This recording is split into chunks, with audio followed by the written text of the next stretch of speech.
The Minister of Justice, Count Barbé Marbiza, was endeavoring to delay the judgment of the Court of Cassation as long as possible in the hopes that time would moderate the feelings of the inhabitants of the palace.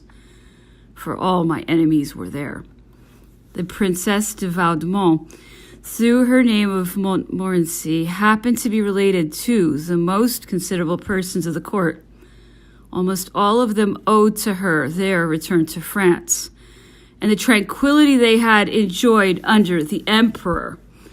For though the Emperor did not like her and mistrusted her, she had a great deal of influence over Messieurs de Talleyrand and Fouché, and made use of it with courage and generosity.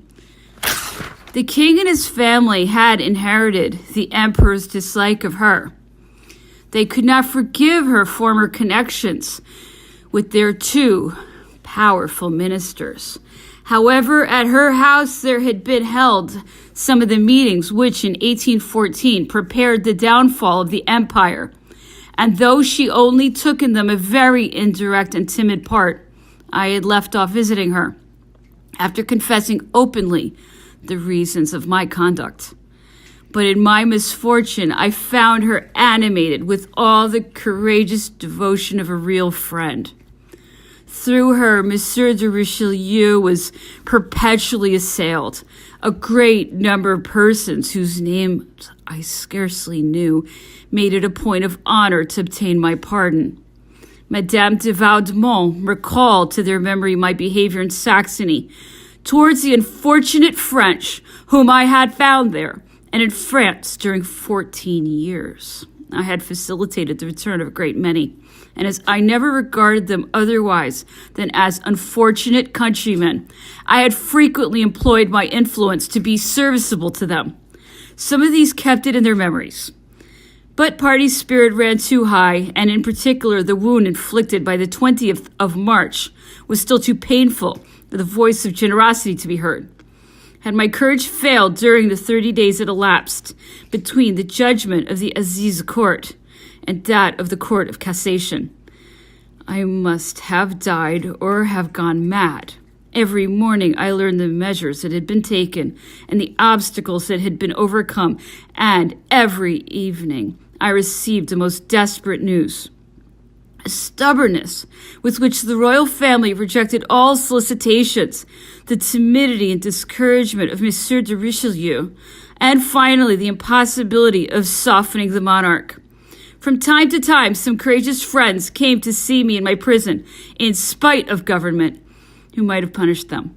Monsieur Pasquier, who was Secretary of State, and Monsieur de Freville, Master of Requests, both told me to hope for the best, but I easily discovered, through their professions, a secret discouragement over which they could not triumph in my presence. I could never have had the courage to come, said Monsieur de Freville, if I had not reckoned on the success of your fronts. But while he was talking, the tears rolled in his eyes, and his trembling hand that pressed mine destroyed the hope his words were meant to convey. It was during this interval that Marshal Ney was tried. Even before the trial came on, the number of his guards had been considerably augmented. Day and night, 3 sentries were stationed under his window, which was also mine. 1 gendarme, 1 National Guard on horseback, and 1 grenadier of the old guard, or rather a disguised life guard, for they could not place confidence enough in the soldiers of the old army. I was soon satisfied in regard to that disguise by one of our relatives, Mademoiselle Dubourg, who had obtained permission to see me. She had seen one of her cousins standing sentry, and in the uniform of an old grenadier of the cavalry of the guards. Every evening, the marshal conveyed in a coach to the Luxembourg and brought back to the conciergerie next morning. On the 7th of December, he did not return. I questioned the turnkey, who showed some confusion, and on insisting, I learned that the marshal had been executed. Was it in the Place de Grève, on the scaffold? No, he has been shot. What a happy man he is, I joyfully exclaimed. And the poor turnkey, who did not understand what I meant, thought I was run mad. Time, however, passed on. One of my council advised me not to wait for the judgment of the Court of Cassation, but to write to the king and invoke his clemency. I had an invincible reluctance to take such a step. Besides, his colleague was not of the same opinion. It might be very dangerous, he said, or at best produce no effect at all. If the king wishes to pardon him, he will wait for the judgment of the court. If he is decided not to do it, he still will wait. It is therefore preferable not to alter anything in the present progress of the business. The Duchess of Plasencia, a daughter of the Minister of Justice, came one day to fetch Madame Lavalette and conduct her to her father. The two ladies fell at the feet of the venerable old man. His daughter was bathed in tears. She pressed his hands in hers and solicited with a degree of vehemence of which those who know her can alone have an idea.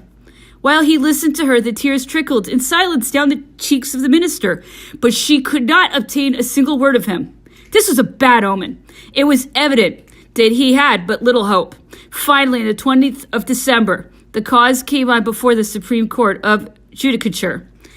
6 motions for laying the verdict aside were alleged in the writ of error, but notwithstanding the eloquent pleadings of Monsieur Darieux, the sentence was confirmed. It was Monsieur Baudu, one of my friends, who came to acquaint me with the fatal news, but he endeavored to counteract the impression it made on me by holding out hopes, which in fact appeared so certain that I began to share them.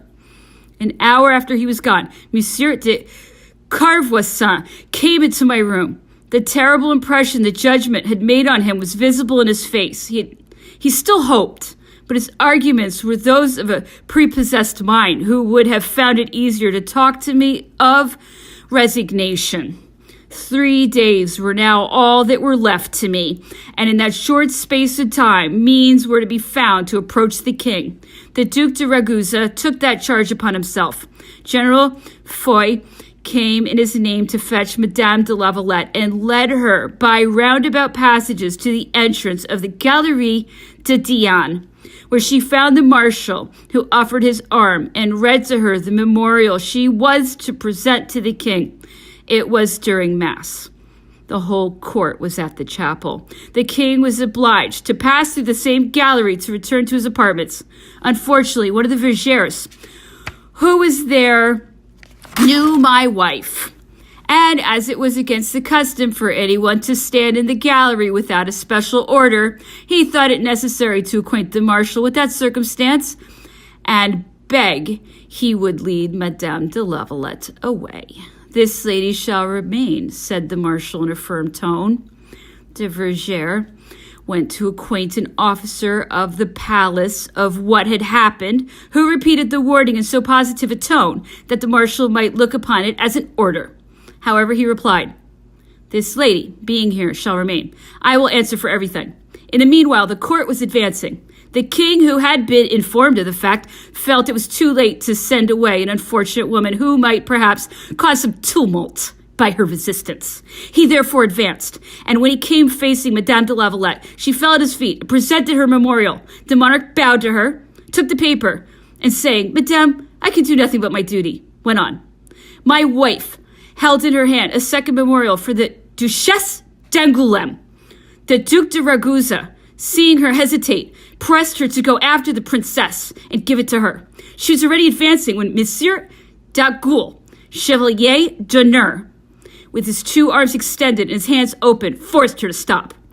This observation of the king was very unlike the one he had made a month before when Madame de Lavalette was admitted into his closet. He now talked of his duty when his clemency was invoked. The word was appalling.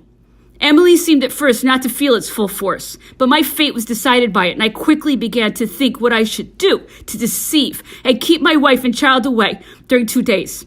In regard to the former, that was no easy thing.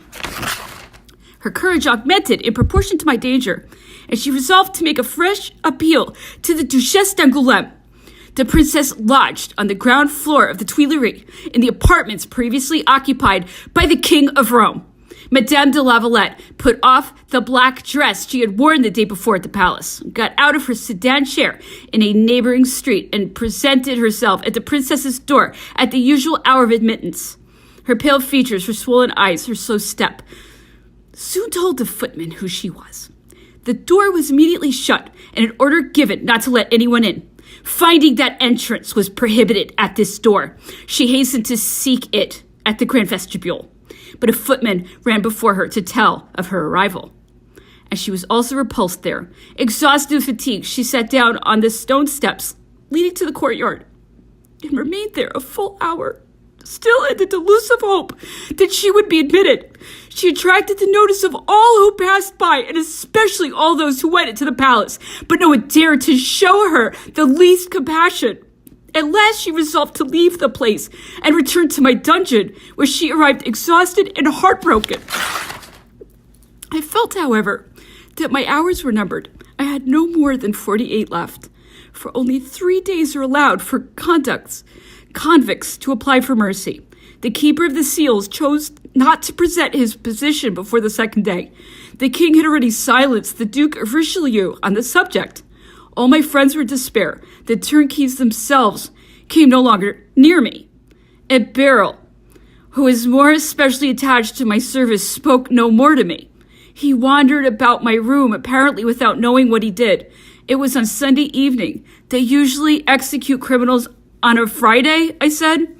Sometimes on a Saturday, he answered, stifling a sigh. The execution generally takes place at 4 o'clock, sometimes in the morning. Saying these words, he went out and forgot to shut the door. A female turnkey of the women's prison was just going by at the time. Seeing me alone, she rushed into the room, seized the cross of the Legion of Honor I wore, kissed it with transport, and ran away in tears. This enthusiastic action of a woman I had never seen but at a distance, and to whom I had never spoken, told me at last my fate. My wife came at 6 o'clock to dine with me. She brought with her a relation, Mademoiselle Dubourg. When we were alone, she said, "It appears but too certain that we have nothing to hope. We must therefore, my dear, take a resolution, and this is what I propose to you. At 8 o'clock you shall go out dressed in my clothes, and accompanied by my cousin. You shall step into my sedan chair, which I will carry you to the Rue des Saints-Pères, where you will find Monsieur Baudu with a cabriolet, who will conduct you to a retreat he has prepared for you, and where you may await without danger a favorable opportunity to leave France." I listened to her and looked at her in silence. Her manner was calm and her voice firm. She appeared so convinced of the success of her plan that it was some time before I dared to reply. I looked, however, upon the whole as a mad undertaking. I was at last obliged to tell her so, but she interrupted me at the first word by saying, "I will hear of no objections. I die if you die. Do not therefore reject my plan. I know it will succeed. I feel that God supports me." It was in vain that I reminded her of the numerous turnkeys with whom she was surrounded every evening when she left me, the jailer who handed her to her sedan chair, the impossibility of my being sufficiently disguised to deceive them, and finally my invincible reluctance to leave her in the hands of the prison keepers. "What will they do," I said, "when they discover that I'm gone? These brutes in their blind rage, will they not forget themselves and perhaps strike you?"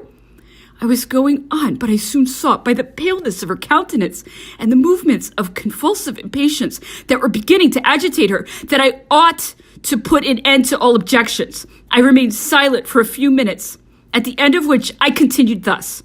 "Well, then, I shall do as you please. But if you want to succeed, permit me to make at least one observation. The cabriolet is too far off. I shall be scarcely gone when my flight will be discovered, and I shall most undoubtedly be stopped in the chair for near an hour is required to go to the Rue des Saints-Pères. I cannot escape on foot with your clothes." This reflection seemed to strike her. "Change," I added, "that part of your plan. The whole of tomorrow is still at our disposal. I promise to do tomorrow all you wish." "Well, you are in the right. I will have the cabriolet stationed near. Give me your word that you will obey me, for that is our last resource." I took her hand and answered, "I will do all you wish, and in the manner you wish it." This promise made her easy, and we separated. The more I reflected on her plan, the more impracticable it appeared to me. She was full half an inch taller than I am. All the turnkeys were accustomed to see her. Her figure was slender and flexible. It is true that my troubles had made me much thinner, but nevertheless the difference between us was striking. On the other hand, I was so well prepared to die. I had in truth begun again during the last 2 days to deliberate with myself whether I should not use my hidden means of self-destruction. The toilet of the executioner, the slow march from the conciergerie to the grave startled me, but still my heart remained firm. And all of a sudden I was obliged to turn my eyes from death and direct my thoughts on the details of an escape impossible to be realized and which to me appeared extravagant. The burlesque was about to be mixed with the tragic part of my story, for I certainly be retaken in women's clothes, and they would perhaps be cruel enough to expose me to the public under that ridiculous disguise. But on the other hand, how could I refuse? Emily appeared so happy at her plan, so sure of its success. It would be killing her not to keep my word. The following day, while I was still absorbed in these dismal thoughts, she came. I learned from her that on leaving me the evening before, she had gone to the Rue du Bac and had stepped out of her chair at a short distance from the hotel of the Minister of Foreign Affairs, Monsieur Baudu, having advised her to make one more endeavor with that minister, but ingenuity was required to come at him. She had asked the porter which were the apartments of Monsieur Bresson, treasurer of the department. And as he lived in the first court, she stopped for a few minutes on the staircase and then went into the second court and arrived at the minister's antechamber. She was told that His Excellency was out. I will wait, was her reply. The valet de chambre, to whom she addressed herself, recognized her and went to complain to the porter, to whom orders had been given since the morning not to let her in, for her presence before the door of the Duchesse d'Angoulême had put everybody on the alert. The porter came, much out of humor, and among many reproaches he said to her, "You put me in danger of losing my place. I deceived you. There was no fault of yours. I am resolved to see the minister. If he is out, I will wait for him. If he is at home, I will pass the night in this room. Violence alone shall drag me out of it. You may go and say so to your master." What could the minister do? He admitted her. Madame Lavalette explained to him in a clear and brief manner the whole trial, expressed with force how unjust my condemnation was, and concluded with invoking his intercession with the king. The Duc de Richelieu listened to her with downcast eyes. He seemed to pity her, but at last confessed that the king had forbidden him to say a word more about the business. "Then, sir, save him yourself." "Madame," he replied, "that would be a criminal act. Cannot you at least present a fresh memorial in my name?" The Duke, eagerly seizing the idea, answered, "I consent to that. Send it me tomorrow by 8 o'clock, and I give you my word that it shall be delivered without delay to His Majesty."